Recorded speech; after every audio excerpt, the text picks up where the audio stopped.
मध्य प्रदेश में बीजेपी की शानदार जीत के पीछे का कारण सही रणनीति और दिग्गजों की मेहनत दिखाई देती है और सभी को अब इंतजार है नए मंत्रिमंडल का। यानी कि कौन कौन से चेहरे ऐसे हैं जो मंत्रिमंडल में शामिल हो सकते हैं। मध्य प्रदेश में नई सरकार का गठन यानी कि शपथ ग्रहण समारोह जो है कल होने वाला है और साथ ही ऐसे में मंत्रिमंडल में कौन कौन से चेहरे शामिल होंगे ये सबसे बड़ा सवाल है। अग्नि परीक्षा में आज आपको बताएंगे कि कौन से चेहरों पर मुहर लग सकती है। चर्चा करें उससे पहले रिपोर्ट आपको दिखा देते हैं।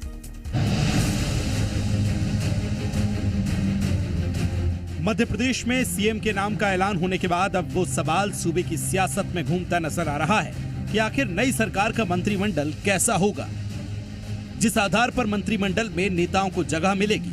और सवाल ये भी कि क्या पुराने चेहरों को जगह मिलेगी या फिर सीएम के नाम की तरह कैबिनेट में भी नए चेहरों पर भरोसा जताया जाएगा।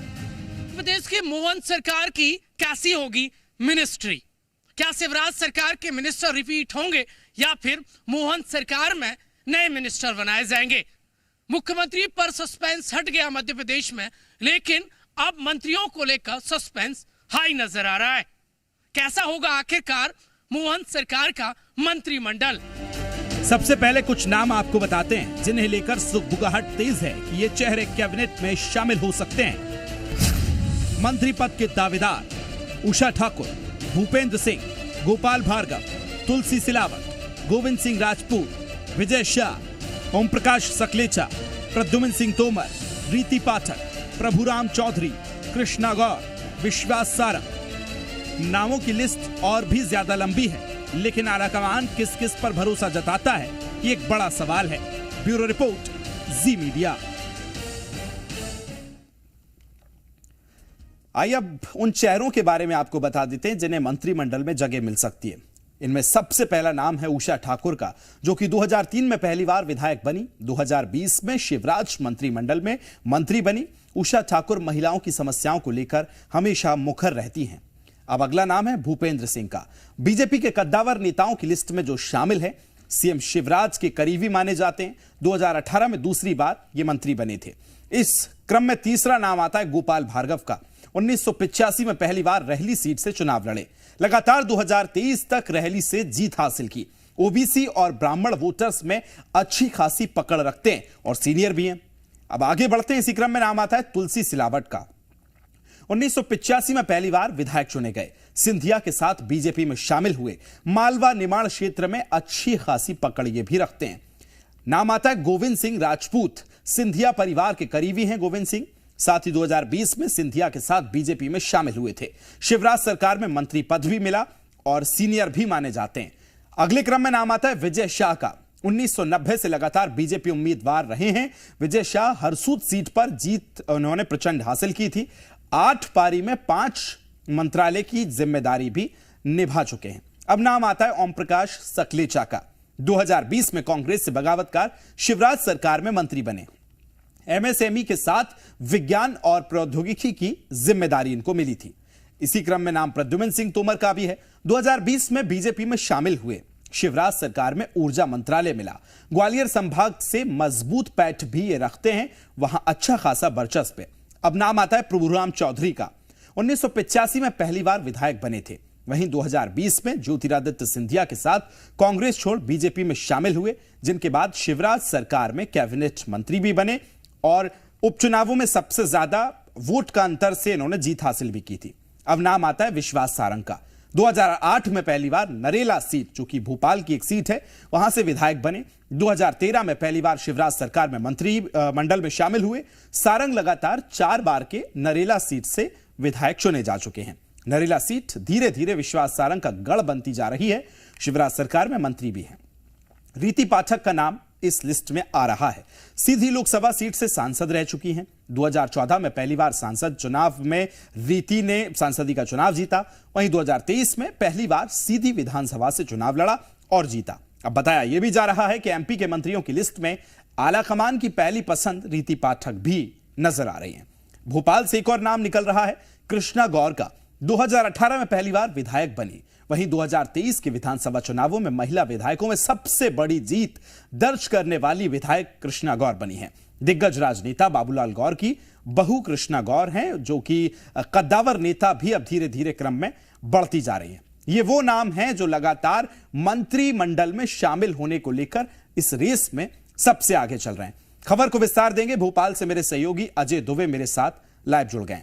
अजय, सबसे पहले आपसे यही जानना चाहूंगा, जब कल डिक्लेयर हुआ सीएम के नाम, डिप्टी सीएम के नाम, और प्रदेश भर की निगाहें अब इस बात पर हैं कि मंत्रिमंडल में कौन शामिल होगा। चेहरों से अगर शुरुआत करें जो हमने नाम बताए हैं, और क्या अपडेट है मंत्रिमंडल को लेकर?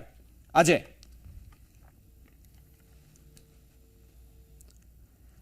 चलिए अजय, आ रहा हूं आपके पास, लेकिन बड़ी खबर यह कि कल मध्य प्रदेश में नई सरकार यानी कि मोहन कैबिनेट का जहां विस्तार होना है, तो उस विस्तार से पहले शपथ ग्रहण समारोह है। शपथ ग्रहण समारोह को लेकर विशेष तैयारियां की जा रही हैं। अभी से कुछ देर पहले खुद डॉक्टर मोहन यादव, जो नए मध्य प्रदेश के मुख्यमंत्री चुने गए हैं, वो लाल परेड ग्राउंड पहुंचे। उनके साथ प्रदेश के बीजेपी के मुखिया यानी कि वीडी शर्मा, प्रदेश के अध्यक्ष हैं बीजेपी के, वो भी वहां थे। कार्यवाहक मुख्यमंत्री शिवराज सिंह चौहान और तमाम बीजेपी के अधिकारी पहुंचे हैं। अब ऐसे में शपथ ग्रहण समारोह होना है, कई प्रदेशों के मुखिया के साथ कई विशिष्ट अतिथि और खुद प्रधानमंत्री नरेंद्र मोदी, गृह मंत्री अमित शाह, राष्ट्रीय अध्यक्ष जेपी नड्डा, यूपी के सीएम योगी आदित्यनाथ जैसे कई नाम इसमें शामिल हैं। शपथ ग्रहण समारोह को लेकर तैयारियां तेज हो गई हैं और उसके बाद निगाहें टिकती हैं मंत्रिमंडल पर यानी कि मोहन कैबिनेट पर। अब देखना होगा जिस तरह से बीजेपी इस पूरे चुनाव में नई स्ट्रैटेजिक तरीके से आगे बढ़ी। जब बीजेपी ने चुनावों से पहले अपने प्रत्याशियों की लिस्ट दी, तब भी शॉकिंग किया। नए चेहरे, नए नाम बीजेपी लेकर आई और रिस्क उठाने में सबसे ज्यादा कोई पार्टी नजर आती है तो भारतीय जनता पार्टी। आज हमने देखा राजस्थान में जिस तरह से मुख्यमंत्री आए, छत्तीसगढ़ की बात करें और उसके बाद जब मध्य प्रदेश में अग्नि परीक्षा में हम बात कर रहे हैं, तो तीनों प्रदेशों के जो मुख्यमंत्री थे उस पर शॉकिंग नाम दिए। और क्या अब सबकी निगाहें इस बात पर भी हैं कि मध्य प्रदेश में जब मंत्रिमंडल का विस्तार होना है, नई कैबिनेट बनना है जो 5 साल तक मध्य प्रदेश को और आगे बढ़ाएगी, तो क्या वही रिस्क, वही नाम, वही शॉकिंग नाम बीजेपी शामिल कर सकती है? इसको लेकर सभी की निगाहें टिकी हुई हैं।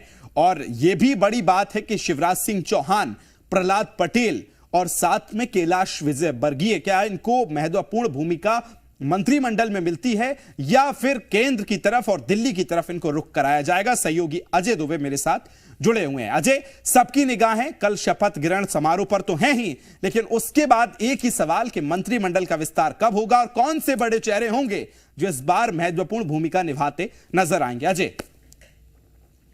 देखिए विकास, इस बार भारतीय जनता पार्टी के पास चॉइस बहुत है, क्योंकि बीजेपी के गुलदस्ते में कई फूल हैं। जातिगत समीकरणों का भी ध्यान देना है और मध्य प्रदेश के अलग अलग वर्गों को साधना भी है, क्योंकि जिस तरह से ओबीसी वर्ग से मोहन यादव आते हैं, ब्राह्मण वर्ग को, सामान्य वर्ग को साधने के लिए डिप्टी सीएम विंध्य से बना दिए गए रीवा के विधायक हैं राजेंद्र शुक्ल, और उसके बाद जो है जगदीश देवगड़ा को एससी से आते हैं दलित वर्ग को साधने के लिए। तो इस बार जो है जो कैबिनेट होगा, ये तो सच है कि दिल्ली से ही तय होगा, तमाम नाम होंगे, क्योंकि मध्य प्रदेश का हस्तक्षेप बहुत कम होगा, क्योंकि तमाम नाम जो फाइनल किए जाएंगे वो दिल्ली से होंगे।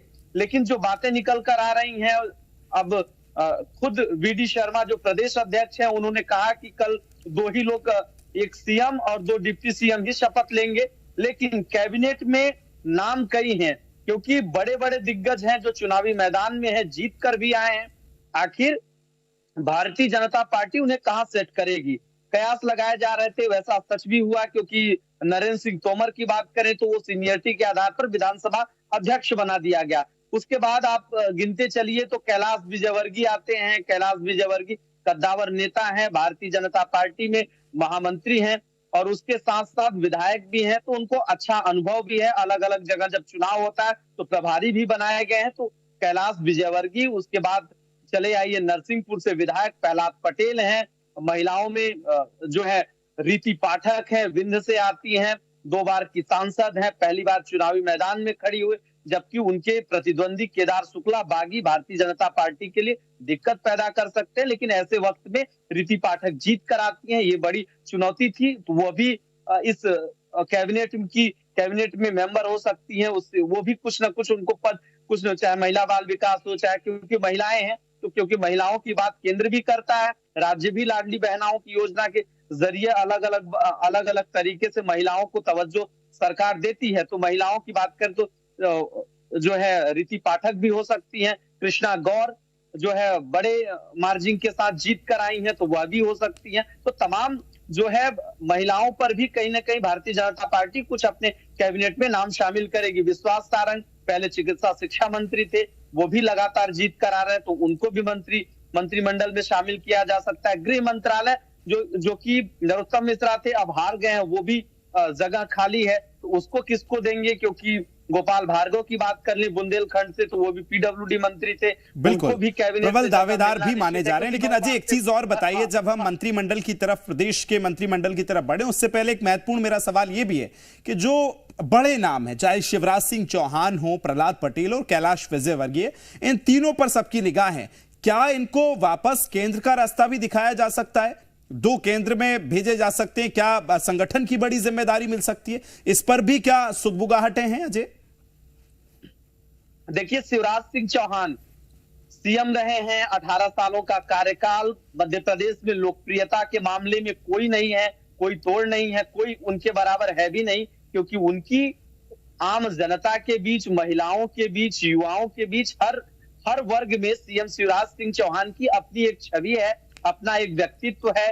जिस तरह से लोगों के बीच जाते हैं, लोगों के बीच बैठते हैं, खाना खाते हैं, महिलाओं के पास, महिलाएं भी उनको अपना भाई ही मानती है, क्योंकि जो तस्वीरें आती हैं, आज खुद सीएम हाउस से जो तस्वीरें का लाडली बहना भावुक हो गई थी, तो ये जो तस्वीरें हैं बताती हैं कि मध्य प्रदेश के मुख्यमंत्री की कितनी लोकप्रियता है। लेकिन मध्य प्रदेश में अब उनके लायक कोई ऐसा पद बचता नहीं, क्योंकि सीएम खुद सीएम रहे हैं। अब क्या किसी दूसरे मतलब कैबिनेट में कोई मंत्री रहकर वो काम करेंगे? ये संभव नहीं है। लेकिन हो सकता है कि केंद्रीय नेतृत्व ये निर्णय ले, क्योंकि उन्होंने आज भी कहा कि जो केंद्रीय नेतृत्व निर्णय लेगा वो काम करेंगे। तो हो सकता है केंद्र में उन्हें बुलाया जाए, या तो संगठन का कोई बड़ा दायित्व दिया जाए, क्योंकि लोकसभा का चुनाव है और सीएम शिवराज सिंह चौहान जिस तरह से 29 की 29 सीटें मध्य प्रदेश में देने की बात कह रहे थे और दिलाने की, क्योंकि 29 मालाओं का, कमल का फूल माला फैलाने की बात कर रहे थे, तो हो सकता है भारतीय जनता पार्टी इस बार जो है उन्हें कोई संगठन का काम दे सकती है या केंद्र में बुला सकती है। उसके साथ साथ प्रहलाद पटेल की बात करें, प्रहलाद पटेल का कयास लगाया जा रहा था कि सीएम बनेंगे, लेकिन ऐसा नहीं हुआ। ओबीसी चेहरे के तौर पर वो जरूर थे, लोकप्रियता भी थी, साफ सुथरी छवि के नेता है, अटल जी के सरकार में कोयला राज्य मंत्री रहे, तो हो सकता है उनको कोई मध्य प्रदेश में ही, चूंकि कैबिनेट जब विस्तार होगा, कई विभाग हैं, गृह मंत्रालय से लेके अलग अलग मंत्रालय हैं, पीडब्ल्यूडी है, उसके साथ कई विभाग हैं, तो हो सकता है कोई कहीं ना कहीं उन्हें भी एडजस्ट कर दिया जाएगा। उसके साथ साथ रीति पाठक हो गई, उसके पास कैलाश विजयवर्गीय को अगर कोई गृह, मान लीजिए उनके कद के हिसाब से अगर गृह मंत्री नहीं बनाया जाता, तो हो सकता है कि संगठन की जिम्मेदारी दे दी जाए। तो ये तमाम नाम हैं जिन्हें भारतीय जनता पार्टी सेट करेगी, कहीं ना कहीं एडजस्ट जरूर करेगी, क्योंकि बीजेपी को पता है कि 24 का चुनाव है और 24 को वोटरों को साधने के लिए, क्योंकि उत्तर प्रदेश बिल्कुल अजय, 24 का चुनाव की दहलीज पर प्रदेश खड़ा है और ऐसे में वो तमाम फैक्टर्स भी काम करेंगे। एक चीज और महत्वपूर्ण बताइए, हमने देखा था जब मध्य प्रदेश में उपचुनाव हुए थे, सिंधिया जब बीजेपी में शामिल हुए, उसके बाद जो कैबिनेट में जगह मिली सिंधिया समर्थक विधायकों को, तो इस बार वो फैक्टर कितना काम करेगा? क्योंकि हमने अभी जो 3 बड़े डिक्लेरेशन देखे उसमें कहीं से कहीं तक नाम नहीं है, तो क्या मंत्रिमंडल में उतनी ही जगह सिंधिया समर्थकों को मिलेगी? पहली चीज। और दूसरी कि इस बार जब नई थोड़ा सा रीति चलाई गई है, नए मुख्यमंत्री बनाए गए हैं, 2 डिप्टी सीएम पहली बार आए, तो क्या पिछली बार जो मंत्रिमंडल था उससे और नए चेहरे भी इस बार शामिल किए जा सकते हैं अजय? बिल्कुल, पूरी संभावना है, क्योंकि भारतीय जनता पार्टी ने जो निर्णय लिया है इस बार, उससे साफ कर दिया है, मैसेज साफ है कि भारतीय जनता पार्टी में कोई भी कद्दावर नेता नहीं होता, कोई भी गुट नहीं होता। क्योंकि बार बार इस बात का जिक्र किया जा रहा था कि शिवराज गुट, सिंधिया गुट, नरेंद्र सिंह तोमर का एक अलग खेमा बताया जा रहा था कि चंबल में, तो ये सारे गुटों को भारतीय जनता पार्टी ने जो निर्णय लिया इस बार साफ कर दिया कि भारतीय जनता पार्टी में हर एक नेता कार्यकर्ता होता है और जो आला कमान दिल्ली जो तय करेगा सबको मानना पड़ेगा। तो इस बार साफ मैसेज है, कोई भी सिंधिया गुट का हो या सिंधिया समर्थक हो या शिवराज समर्थक हो, ये ध्यान में नहीं दिया गया है। जातिगत समीकरणों का जरूर ध्यान दिया गया है। इस बार भले सिंधिया के समर्थक हो, लेकिन लगता नहीं है कि बीजेपी इन सब फैक्टरों पर काम करेगी। भारतीय जनता पार्टी इस बार कैबिनेट में भी, चूंकि दिल्ली ही नाम तय करेगा, बिल्कुल, तो हो ये सकता है आप सही कह रहे हैं। जातिगत शॉकिंग समीकरणों नाम के कई सारे हो अलग-अलग सकते हैं, संभावित क्योंकि जिस तरह से हमने सीएम के चयन को लेकर देखा और तीनों राज्यों में बड़े शॉकिंग डिसीजंस बीजेपी की तरफ से देखने को मिले। अजय, बहुत शुक्रिया तमाम जानकारी साझा करने के लिए। तो एक तरफ जब कल शपथ ग्रहण समारोह होना है और उसके बाद जब कैबिनेट का विस्तार होगा, मध्य प्रदेश में हर किसी की निगाहें हैं कि मंत्रिमंडल में महत्वपूर्ण जिम्मेदारियां किसको मिलती हैं। लेकिन बीजेपी है, कुछ भी चौंका सकती है। 3 प्रदेशों में सीएम के चेहरे ऐसे दिए कि शब्द शॉकिंग है। तो क्या मंत्रिमंडल में भी नए चेहरे शामिल होंगे,